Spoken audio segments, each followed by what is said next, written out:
Welcome to Chillin' 101. We hope this video helps.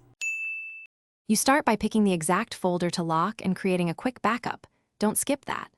Once chosen, decide whether you'll use built-in OS features, an encrypted archive, or a reputable third-party tool. Each has trade-offs in convenience versus security. Make sure you have administrative privileges and a strong password prepared, at least 12 characters with mixed types. Now open the tool or OS feature you selected and navigate to the folder. We begin the locking process immediately. Once done selecting the tool, pick an encryption algorithm, AES 256, for a solid balance of security and compatibility. Configure passwords and any recovery keys. Write recovery info to a physical note and store separately. Make sure you adjust folder permissions so unauthorized accounts can't list contents. Next, encrypt a single test file or a small test folder and verify you can unlock it on this machine. If the test fails, stop and revise settings. Never encrypt irreplaceable data without a confirmed test.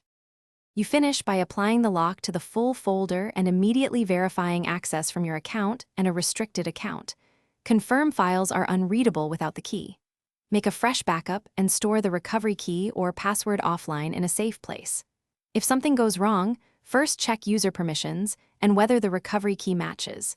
Next, confirm the encryption software is up to date and that no OS policies are interfering. If locked out, use your recovery key or restore from the backup. Thanks for watching. Consider subscribing if we helped you.